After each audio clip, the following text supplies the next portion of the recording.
世界の辺境マニアです。中国の地方を旅していると、時々見かける、ニーハオトイレ。ニーハオトイレとは、トイレの個室のドアがなかったり、仕切りがなかったり、仕切りが低いトイレのことを、ニーハオトイレ、と呼ばれています。中国語では、ゴンゴンツオソー、と呼ばれ、かつて多くの人が共同で使ってきた生活空間の一つです。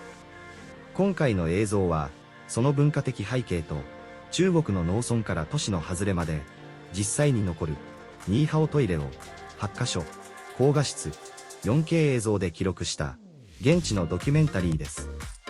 不快な映像や刺激的な内容を避け、あくまで、文化を伝える映像記録として構成しています。この映像は、批判や好奇心ではなく、文化、歴史、社会背景を記録し、知るための映像とし、文化的記録を目的として撮影、編集しています。現地の方々への敬意をもって、ありのままの姿をお伝えします。一つ目のトイレは、農村部の公衆トイレ。比較的に綺麗なニーハオトイレです。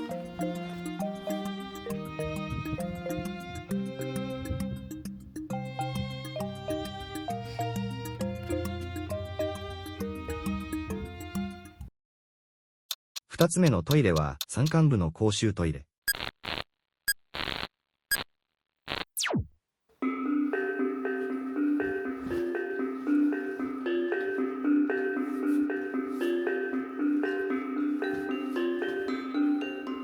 穴から山のふもとの絶景が見えます。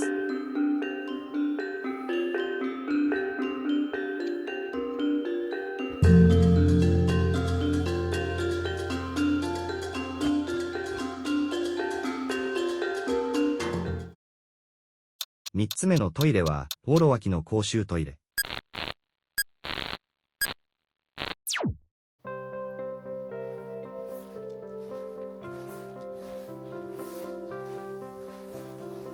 紙を捨てるためのゴミ箱が設置されています。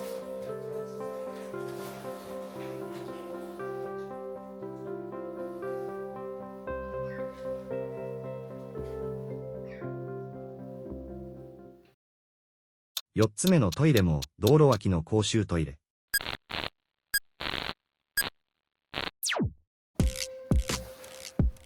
ドア、屋根なしは通気性を高めるための工夫でもあります。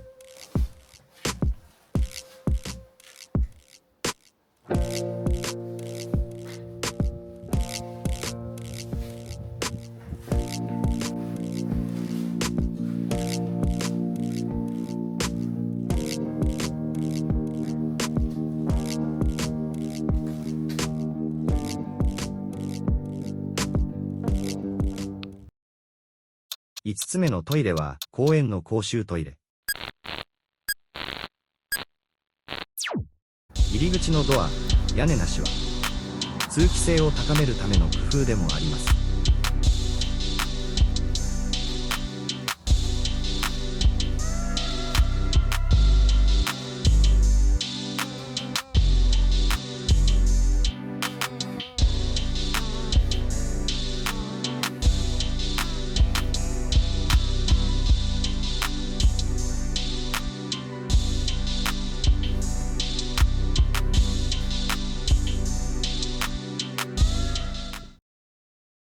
6つ目のトイレも道路脇の公衆トイレ。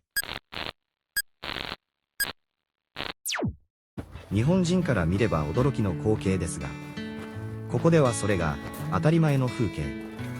トイレもまた人々の暮らしを映す鏡なのです。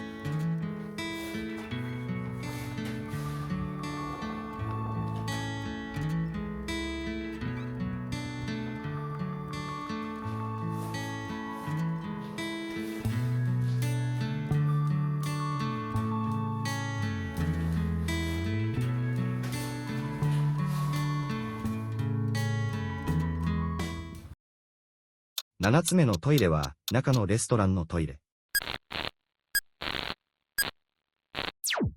縦に並んで水が流せるタイプです。ただし、前の人の汚物が自分の股の下を通ります。8つ目のトイレは、ニーハオトイレではなく、富士山トイレ。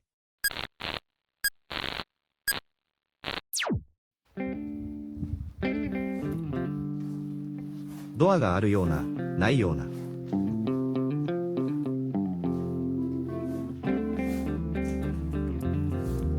富士山のように山積みになっている。あなたは、このニーハオトイレで用を足すことができるでしょうか？私も最初は戸惑いました。ドアも仕切りもない空間で、人の気配を感じながら用を足す。その感覚は、正直なところ、最初は抵抗がありました。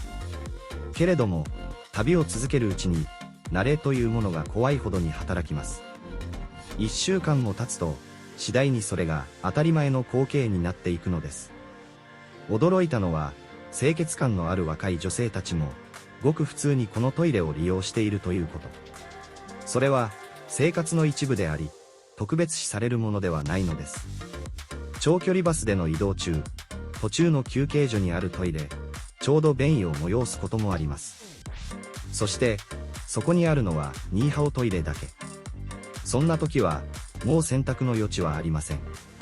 他人がいる場所で、自分も用を足す。